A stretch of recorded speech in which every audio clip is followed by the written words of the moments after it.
الحمد لله الذي لا يبلغ المدحة القائل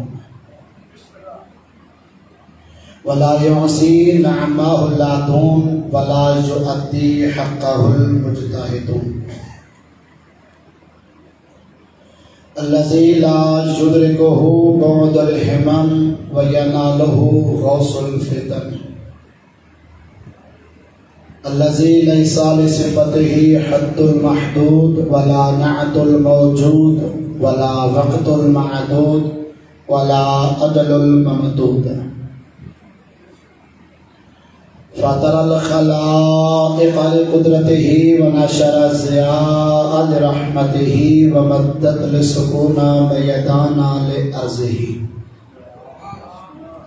جلت عظمته الصلاة والسلام والتحية والإكرام على سيد أصل ما في الوجود سر الله في كل موجود نقطة دائرة الوجود صاحب لواء الحمد والمقام المحمود مولانا ومولى الثقلين جد الحسن والحسين أبي القاسم محمد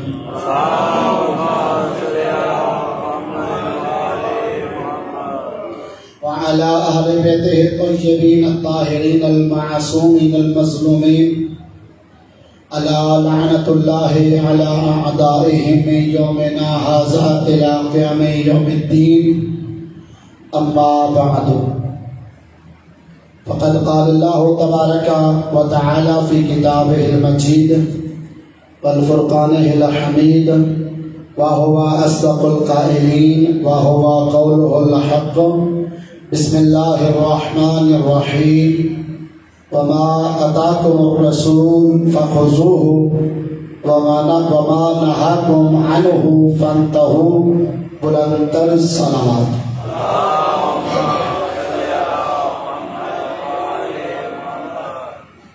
حاضرین گرامی قدر بزرگان دین ملت و صاحبان ذی وقار جو ابھی بھی خالی جگہ ہے وہ پر فرمائیں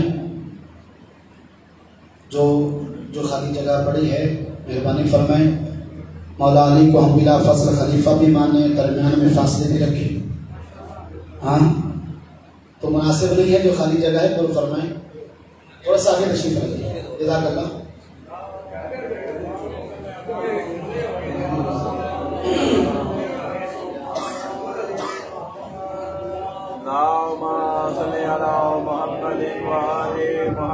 ماشاءاللہ ماحول بن گیا اور ایسے ہی ذوق و جذبہ ایمانی سے ہی اسی سلسلے کو آگے بڑھاتے ہیں اللہ رب العزت اپنے حبیب مصطفیٰ کے صدقے شہداء کربلا کے صدقے آپ تمام احباب کا اس مقدس آستانے میں چل کے آنا مومنین و مومنات کا ذکر مولا کی عبادت سے سرفراز ہونا مولا اپنی بارگاہ عالیہ میں منظور و مقبول فرمائے جتنے مقاصد لے کر شرعی حاجات لے کر آپ ذکر مولا میں حاضر ہیں مولا کے وہ تمام مقاصد شرعیہ منظور و مقبول فرمائے ایک بھائی نے دعا ذمہ لگائی ہے سید بادشاہ ہیں بیمار ہیں مریض ہیں بیمار کربلا کے صدقے اللہ انہیں شفاء کلی صحت کاملہ و عاجلہ عطا فرمائے مالک میرا کریم اللہ بالخصوص بانیان عشر مجالس و معاونین عشر مجالس و اراکین عشر مجالس کے تمام خرچ اخراجات لنگر نظر نیاز کے تمام ہر ایک کاوش کو ہر ایک سعی کو اللہ اپنی بارگاہ میں درجہ قبولیت عطا فرمائے میرا مالک میرا کریم اللہ ازدار کی مظلوم کربلا پوری کائنات میں جہاں جہاں بھی برپا ہے تمام ان جگہوں کو تمام ماتمی انجمنوں کو تمام علماء و ذاکرین کو تمام بانیان عشر مجالس کو تمام عزدان مظلوم کربلا کو تمام عاشقان مصطفیٰ و عاشقان اہل بیت کو میرا کریم اللہ اپنی حفظ و امان میں فرما اس عزدار کی مظلوم کربلا مشن حسینی کے اصلی حقیقی وارث بقیت اللہ العظم ولی العصر امام زمان عجل اللہ فرجہ الشریف کے ظہور میں تعجیل فرما، اپنے اپنے گناہوں کی بخش کی خاطر، اپنے اپنے دعاؤں کی قبولیت کی خاطر بلندتر صلوات۔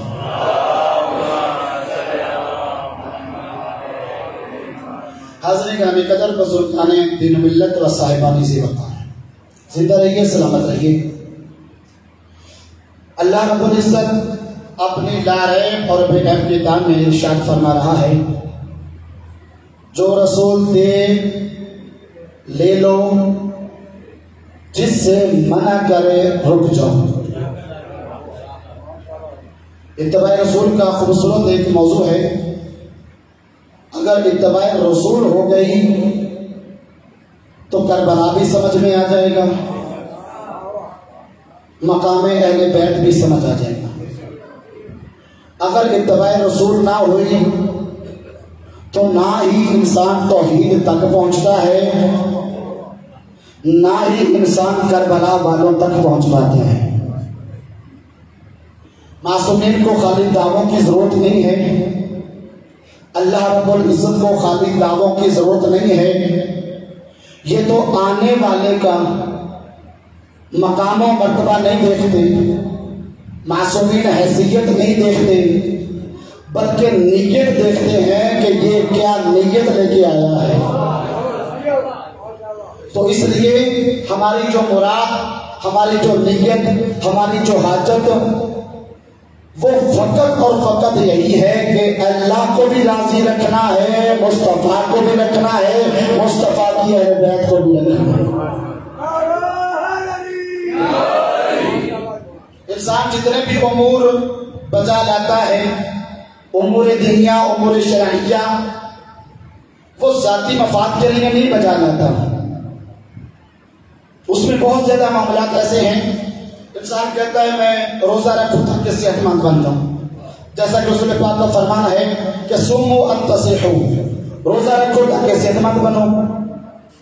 اور نماز پڑھتا ہے میری فلاں حاجت پوری ہو جائے، حج پہ جاتا ہے میں حاجی بن جاؤں، زیارتوں پہ جاتا ہے میں زوار بن جاؤں۔ یعنی کوئی نہ کوئی اس کا ایک میٹر، اس کی نیت، اس کا ایک ذہن ہوتا ہے۔ ایمان سے بتلانا، کبھی کسی نے کوئی ایسا دینی عمل کیا ہو، اس واسطے کیا ہو کہ اللہ بھی راضی ہو جائے، رسول بھی راضی ہو جائے۔ اللہ اور اس کے رسول کو راضی کرنے کے لیے خوشنودی محمد و اہل بیت محمد کے لیے کوئی اگر عمل کرتا ہے تو 100 میں سے کوئی ایک ہی ہوگا۔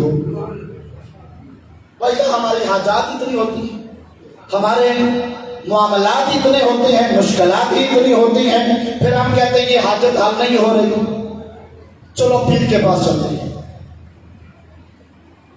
پیر صاحب یہ بچہ نہیں ہو رہا، سر میں درد ہے، فلاں کام نہیں ہو رہا، نوکری نہیں لگ رہی، ہاں کوئی تعویذ بنا کے دے۔ پھر سب یہ کہتے ہیں ٹھیک ہے، مجھے کیا ضرورت، کوئی ایسا بتانے کی بھی نہیں یار، تعویذ نہیں، کوئی عمل کرو، کوئی حاجت کرو، کوئی ایسا عمل پیش کرو جس سے اللہ اس کا رسول راضی ہو جائے۔ وہ بھی کہتا ہے چلو ایک تعویذ لکھنے سے کم از کم 100 روپیہ تو آئے گا۔ وہ ایک واقعہ ملتا ہے کہ ایک مرید صاحب ہاسپٹل میں جاب کرتے تھے، ڈاکٹر صاحب مائنڈرا فرمائیے گا، ڈاکٹر صاحب موجود ہیں اور ان کی اجازت لے کے ہی ایک واقعہ پیش کر رہا ہوں۔ ایک ملازم، ایک مرید، وہ ہاسپٹل میں ملازم ہوتا ہے، تو پیر صاحب کا بھی اسی ہاسپٹل میں جانا بن جاتا ہے کسی کام کے سلسلہ میں۔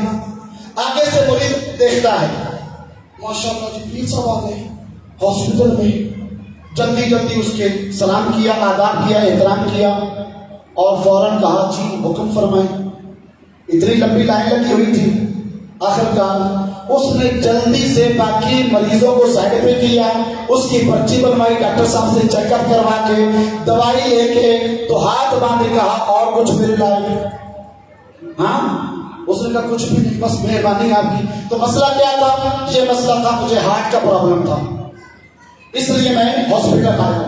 اب یہ میسج ہے، جملہ ہے، میں عرض کر رہا ہوں اور ذہنوں میں جگہ دیجیے گا۔ تو اب جو اس کو خود پیر صاحب کو ہارٹ کا پرابلم ہے تو ڈاکٹر کے پاس جا رہا ہے، تو اب جو مرید ہے اس کا وہ کہہ رہا ہے پیر صاحب کل آپ گھر پہ ہوں گے؟ جی میں ہوں گا گھر پہ۔ اچھا تو میری بیگم کو بھی ہارٹ کا پرابلم ہے، تو میں آپ سے کل کوئی تعویذ لینے آؤں گا تو مہربانی کیجیے گا۔ پیر صاحب خود ڈاکٹر کے پاس جا رہے ہیں، مرید صاحب پیر کے پاس جا رہے ہیں۔ تو شفا جو من جانب اللہ ہے، آگے وسائل ہیں، وسیلے ہیں، ڈاکٹر کے پاس جانا، کسی ایسے حکیم کے پاس جانا، یہ ایک اللہ نے وسیلے بنائے ہیں۔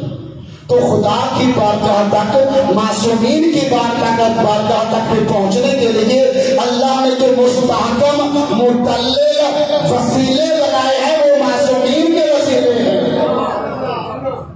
ان کے در پہ آ کے دیکھو تو صحیح، منتیں بھی پوری ہوں گی، حاجتیں بھی پوری ہوں گی، نہ دنیا کی فکر رہے گی نہ آخرت کی فکر رہے گی۔ سلامت رہیں، صلوات بابا سے بولا۔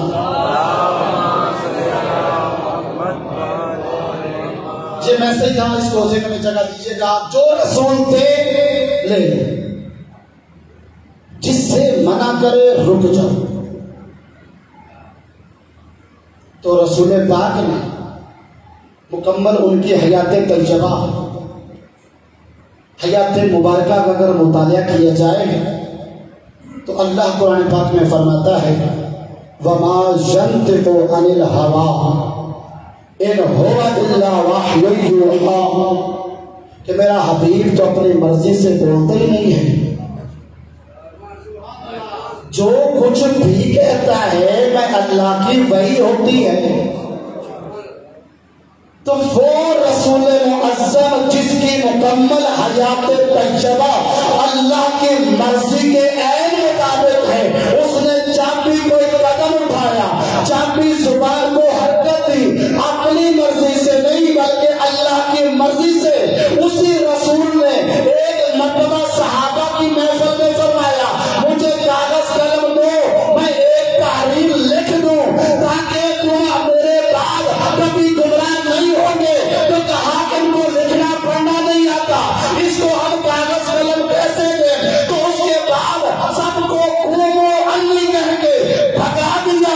پھر میرے مولا نے اپنی خالص محفل میں، اپنے قرابت داروں میں حدیث بیان کی کہ انی تارک فیکم الثقلین۔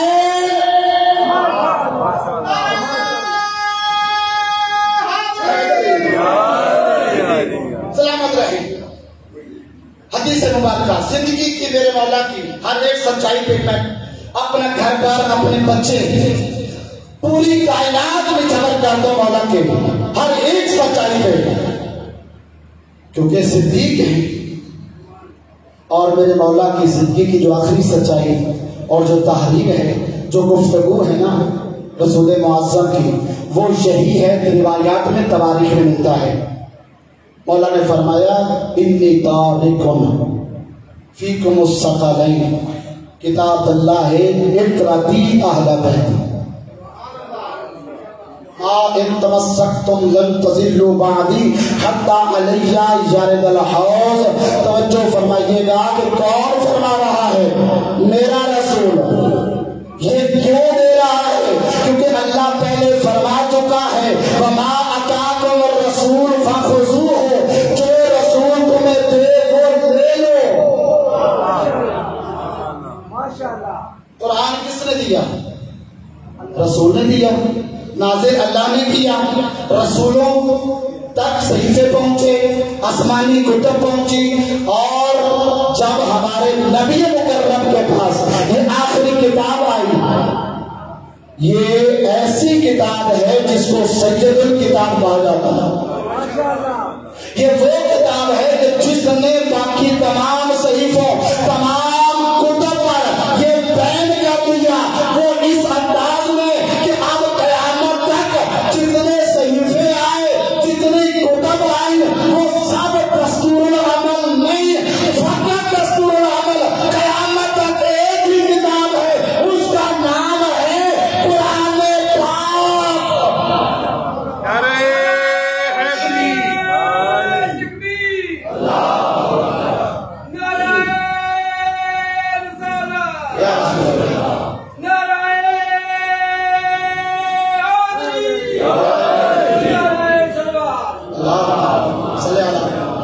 اور اس کی طرف سننا ہے بابا جی آپ کی تھوڑا سی تمہیدی گفتگو تھی، ذہنوں کو بیدار کیجیے گا، ساتھ دیجیے گا۔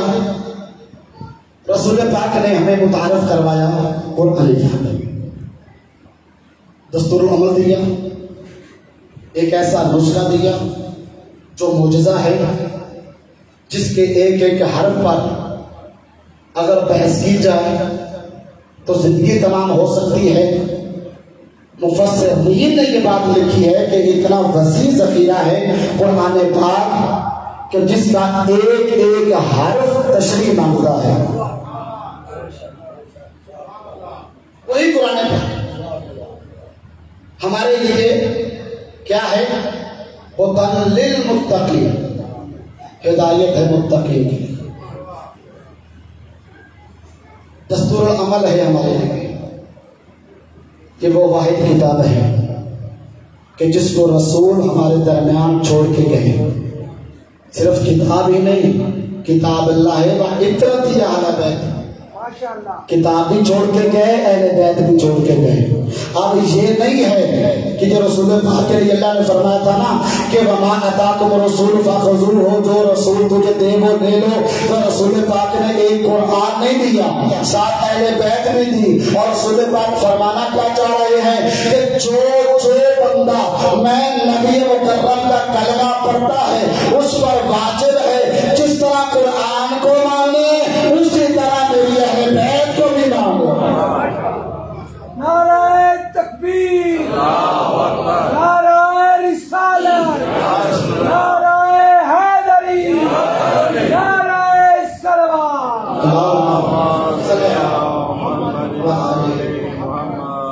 اب قرآن کتنا بلند ہے؟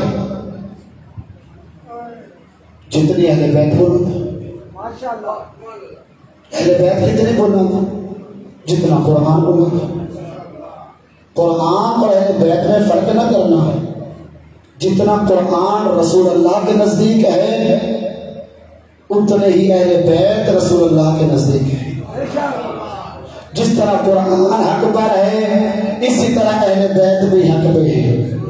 جس طرح قرآن معیار میں کمی نہیں کرتا اہل بیت بھی اسی طرح معیار میں کمی نہیں کرتے۔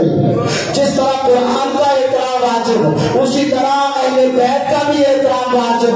جس طرح قرآن کا پڑھنا تلاوت کہلاتا ہے اسی طرح علی علی کرنا عبادت کہلاتا ہے۔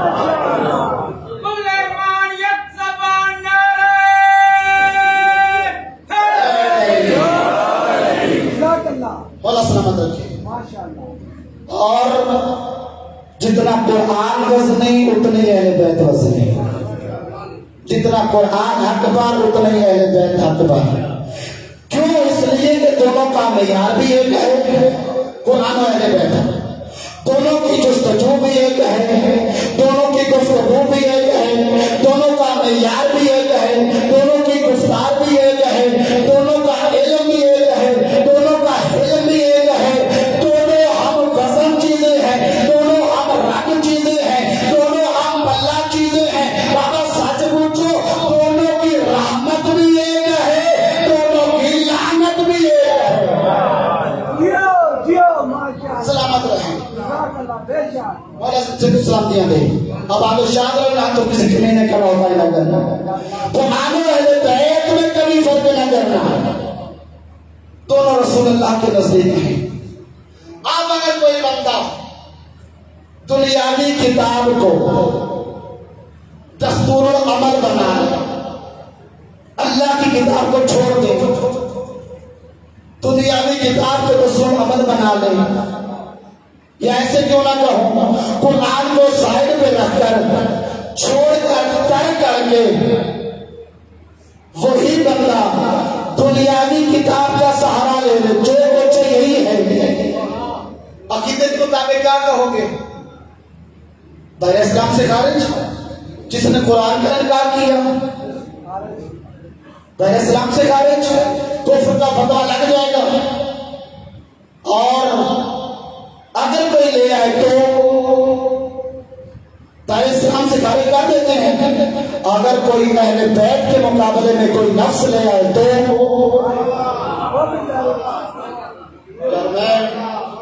یہاں سے گزروں گا سمجھنا آپ کا کام ہے. ہاں جب قرآن کے مقابلے میں کوئی دنیاوی کتاب نہیں آتی، اسی طرح اہل بیت کے مقابلے میں بھی کوئی نفس نہیں آتا. بے شک ماشاءاللہ بے شک. سلامت رہیں.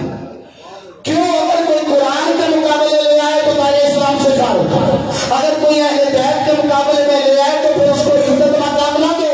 بلکہ اگر ہم جب یہ دیکھیں کہ اہل بیت کے مقابلے میں کوئی بندہ نفس لے آئے چاہے کوئی بھی ہو تو پھر ہم لعنت کریں تو پھر اسے ہمیں برا بھلا نہیں کہنا، بلکہ ہمارے ساتھ اس لعنت کرنے میں شریک ہو جانا.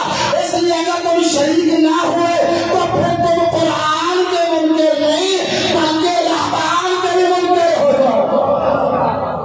ماشاءاللہ. سلامت رہیں. عزیز محترم، ساری دنیا قرآن پڑھتی ہے، قرآن کو سمجھنے کی کوشش کرتی ہے. قرآن جب تک خود نہ چاہتا کسی کی سمجھ میں نہیں آتا. بے شک. تو جو کیجیے گا، ساری دنیا قرآن پڑھتی ہے لیکن جب تک قرآن خود نہ چاہے کسی کی سمجھ میں نہیں آتا. اور اسی طرح ساری دنیا علی علی کرتی ہے. ماشاءاللہ. سلامت رہیے.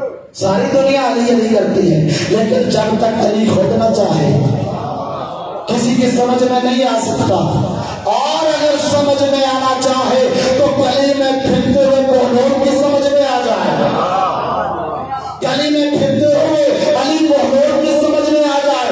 اور اگر علی سمجھ میں نہ آنا چاہے تو امام شافعی کیسے کہتے نہ گئے ماتا شافی ولیسا یدری علی رب اللہ. شافی مر گیا، اسے یہ بھی پتہ نہ چلا اللہ وہ ہے یا علی.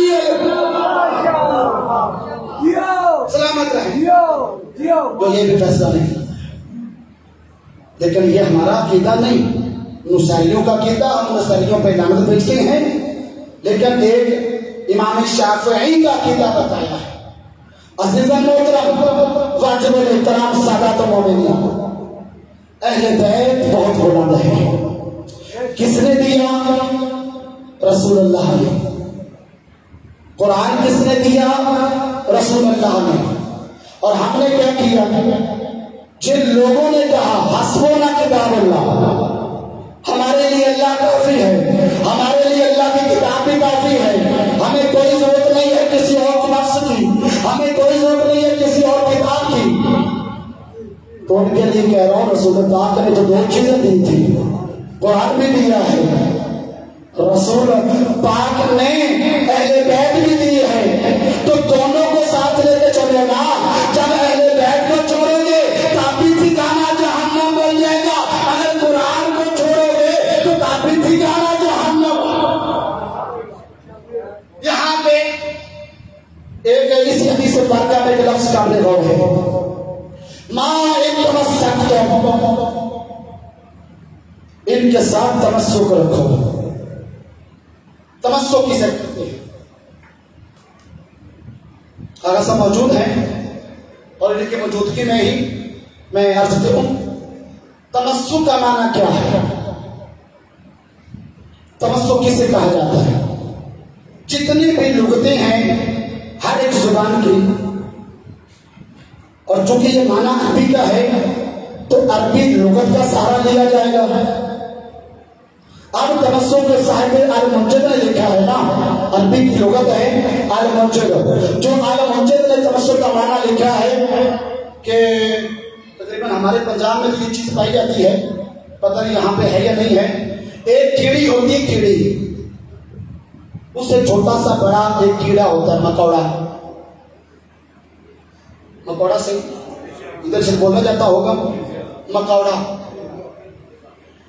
تو وہ صاحب المنجد لکھتا ہے تمسک کا معنی، یہ جو مکوڑا ہے نا، اس کو اگر انسان دیکھے اور یہ انسان کے جسم کے کسی حصے پر ڈس لے، ڈنگ مار لے، تو لاکھ جتن کر لو اس کا ڈنگ اس کا ڈس چھڑانے کے لیے سر تن سے جدا ہو جائے گا، اپنا ڈنگ نہیں چھوڑے گا۔ ایسی بات ہے، ایسی بات ہے نا۔ تجربہ کیا ہوگا بزرگان نے، دیکھا ہوگا کہ مکوڑا کسی حصے پر ڈنگ مارے تو لاکھ کوشش کرو وہ ڈنگ نہیں چھوڑتا، سر تن سے جدا ہو جاتا ہے۔ میں کیا کہنے مولا تیری رحمت کے، کیا کہے تیرے لبوں کی جنبش سے کہ تو نے اتنا خوبصورت ملفظ یہاں پہ تمسک استعمال کر کے رہتی دنیا تک میسج دے دیا کہ قرآن اور اہل بیت کے ساتھ اس انداز میں تمسک کرو کہ تمہارا سر تن سے جدا ہو جائے، تمسک نہ ٹوٹنے گا۔ ایسے تمسک کرنا ہے۔ اور ہم نے بھی قرآن الماریوں کی زینت بنا دیا، قسموں کے لیے قرآن بنا دیا۔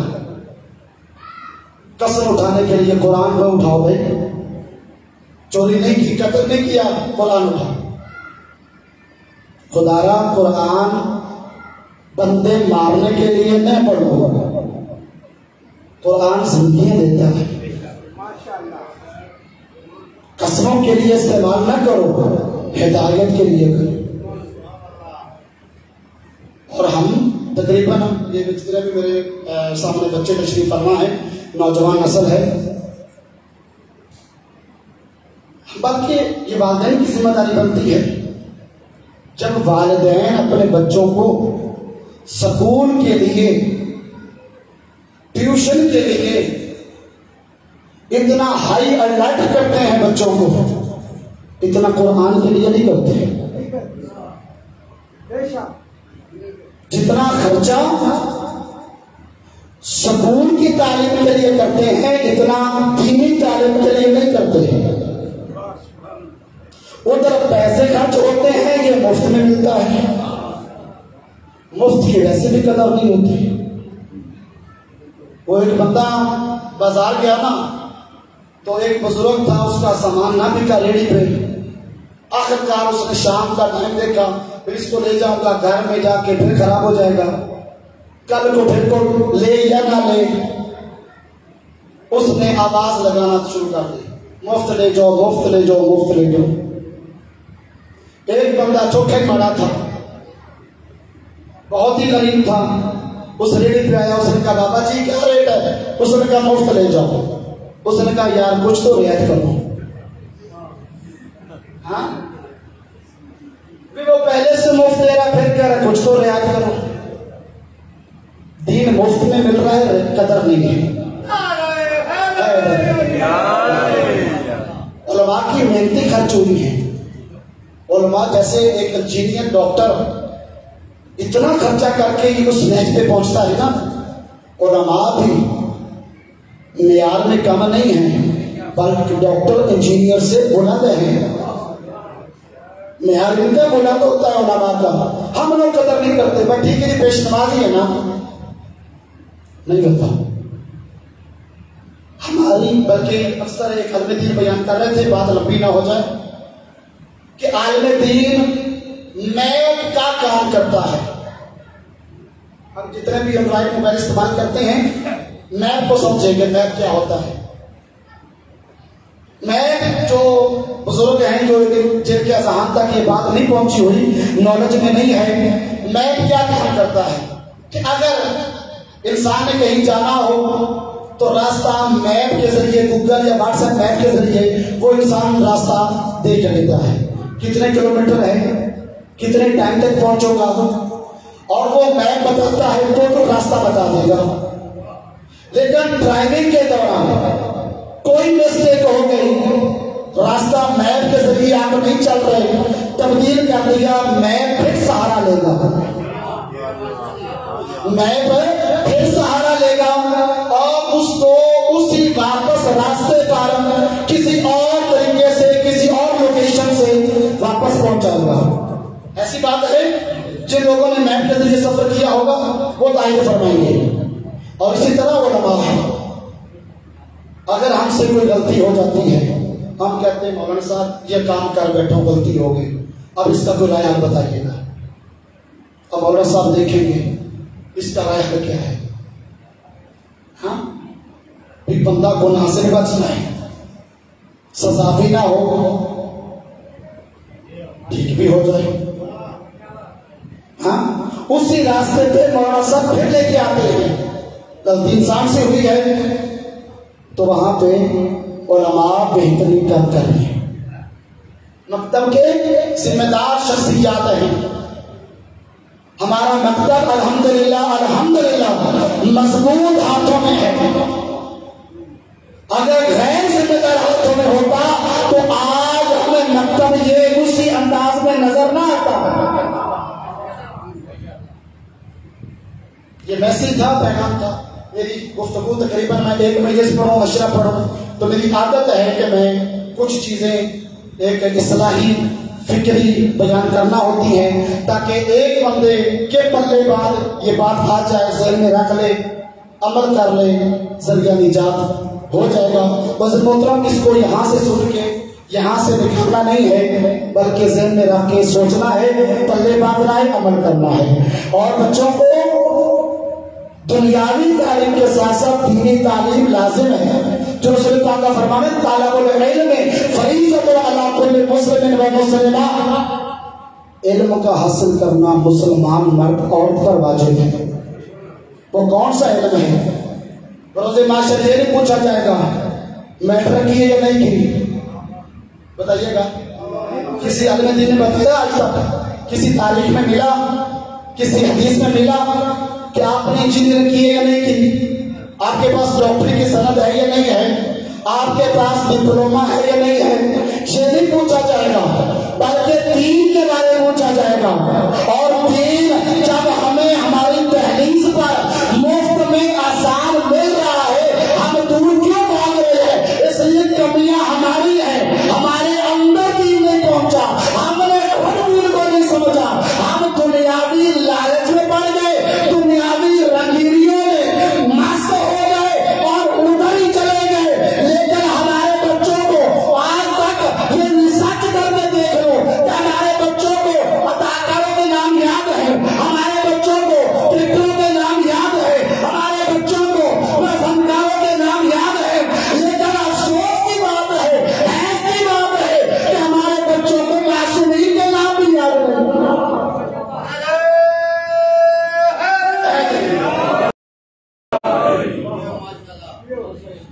معصومین کے اسماء مبارکہ کب دنیا میں آئے کب اس دنیا سے گئے, کم از کم یہ تو پتا ہونا چاہیے. اور ذمہ دار جو والدین ہیں الحمدللہ وہ محنت بچوں پہ کرتے ہیں, اور جو اس سے آ رہے ہیں جنہوں نے آج تک نہیں سوچا خدا نہ فیصلہ کیجیے, ایک دن چلے جانا ہے. اور جو والدین کی ذمہ داریاں ہیں ان میں سے ایک تین ذمہ داریاں ہیں. ایک حدیث میں ملتا ہے بچے کا اچھا نام رکھنا والدین کی ذمہ داری ہے. دوسری ذمہ داری والدین پر جو ہے وہ اچھی تربیت کرنا, اچھا نام رکھنا, اچھی تربیت دینا. تیسری ذمہ داری یہ ہے کہ محبت اہل بیت سے آشنا کروانا. تو یہ چونکہ مکتب بچوں کے ہاتھ میں کل کو یہی نوجوان ہوں گے, ذمہ دار بنیں گے, ان کے ہاتھوں میں آنا ہے. اور آج مجلس میں لے کے آتے ہیں اس انداز میں تاکہ پتہ چلے. تو عزیز محترم واجب الاحترام سادات و مومنین, رسول پاک اس دنیا میں ہدایت کا سرچشمہ بن گیا ہے. رسول پاک و اہل بیت اطہار ہمارے درمیان ایسے مضبوط وسیلے ہیں, ہمیں کسی اور کے پاس جانے کی ضرورت ہی نہیں ہے. جب ہم دنیا میں کسی بھی پریشانی میں مشکل میں مبتلا ہوتے ہیں تو ہم معصومین کو یاد کرتے ہیں اور وہ ہماری مشکل کو شیئر کرتے ہیں. تو عزیز محترم اس لیے کہ اللہ رب العزت نے فرمایا جو کچھ تجھے رسول دے وہ لے لو, جس سے منع کرے رک جاؤ. قرآن دیا ہم نے لے لیا, اب جس انداز سے لیا وہ سب کو پتا ہے, وضاحت ضروری نہیں ہے. ہاں اہل بیت دی لے لی. ہاں تمسک اتنا ہے جتنا بتایا گیا کہ سر تن سے جدا ہو جائے تمسک نہ ٹوٹنے پائے یہ ہے. اور کیا آگے فرمایا لن تضلوا بعدی میرے بعد ہرگز گمراہ نہیں ہوں گے حتی علیہ یارد الحوض اور یہی دونوں چیزیں میرے پاس حوض کوثر میں موجود ہوں گی. جب پوری کائنات کا نظام اللہ رب العزت نے رسول کے صدقے خلق فرمایا. حدیث قدسی کے الفاظ ہیں كنت كنزا مخفيا فاحببت ان اعرف فخلقتك يا محمد کہ اے میرا حبیب میں کائنات کی کوئی چیز خلق نہ کرتا اے محمد اگر میں تجھے خلق نہ کرتا. اگر سارا نظام خلق کیا ہے حبیب تیرے صدقے خلق کیا ہے تیری وجہ سے خلق کیا ہے. اور اسی کی تشریح میں چھٹے کام فرماتے ہیں لولا نحن ما عبد اللہ ولولا نحن ما عرفنا. چھٹے کام فرماتے ہیں کہ اگر ہم نہ ہوتے اللہ کی پہچان نہ ہوتی اگر ہم نہ ہوتے اللہ کی عبادت نہ ہوتی.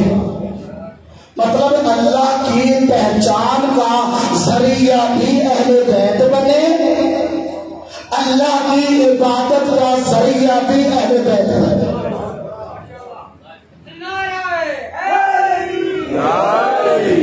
امام کا کام اور نبی کا کام الگ الگ ہے. نبی شریعت لے کے آتا ہے امام اس شریعت کی حفاظت کرتا ہے. دین لے کے آنا نبی کا کام ہے پہنچانا نبی کا کام ہے. اب یہاں پہ مشترک یہ بات ہے کہ معصوم جو امام ہوتا ہے وہ دین پہنچاتا بھی ہے اس کی حفاظت بھی کرتا ہے. اور جس طرح معصومین نے دین پہنچایا کس انداز میں پہنچایا اس میں مولا علی بن ابی طالب کا فرمان مقدس ہے. مولا فرماتے ہیں ما ذکر رسول اللہ ذکر ذکر. میرے مولا نے فرمایا مجھے پیغمبر نے ایسے چسایا جیسے طائر اپنے بچوں کو بھراتا ہے. یہاں پہ طائر کی مثال دی ہے ذہنوں میں جگہ دیجیے گا جملہ محفوظ رکھیے گا کہ مولا نے طائر کی مثال دی ہے پرندے کی. ہاں پھر مجھے رسول پاک نے لعاب دہن چسایا اور علم مجھے عطا ہوا تو وہاں پہ مثال مولا علی طائر کی پرندے کی دے رہے ہیں ماں کی مثال نہیں دی.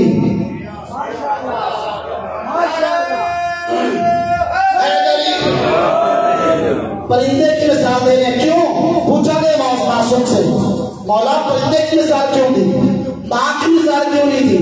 معصوم کو چلا لایا فرمایا کہ ماں کی مثال جس طرح کہ مجھے ایسے رسول پاک نے بنایا ایسے کھلایا ایسے چسایا جیسے ماں اپنے بچے کو دودھ پلاتی ہے.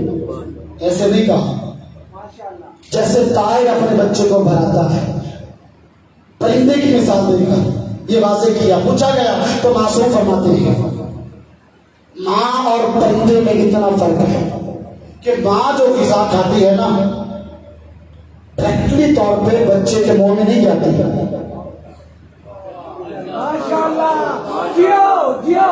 پریکٹیکلی طور پہ نہیں جاتی بلکہ کچھ مراحل طے کرنے کے بعد ماں غذا کھائے گی چبائے گی پیٹ میں جائے گی کچھ مراحل طے کرے گی پھر اس غذا سے دودھ بنے گا جو بچے کے منہ میں جائے گا. ٹھیک ہے. اور معصوم نے ماں کی مثال اس لیے دے دی کیونکہ وہ غذا تبدیلیوں کے بعد بچے تک پہنچتی ہے. ڈاکٹر صاحب ایسے ہی ہے نا بچے تک پہنچتی ہے لیکن جو پرندے کی مثال معصوم نے ارشاد فرمائی کہ پرندہ جو دانا چگتا ہے بغیر تبدیلی کے اپنے بچے کے منہ میں دیتا ہے یعنی اس میں تبدیلی نہیں ہوتی. جو ہم تک دین شریعت پہنچا ہے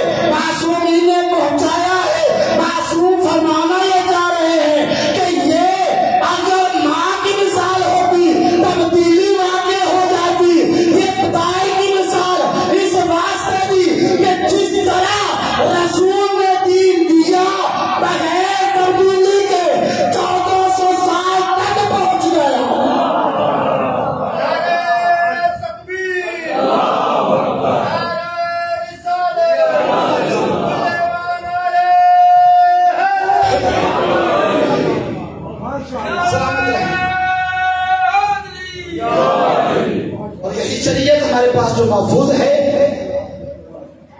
بغیر کسی تبدیلی کے ہمارے پاس ہے، ہم دعوے دار ہیں، اور اسی شریعت کو بچانے کے لیے نانے کے دین کو بچانے کے لیے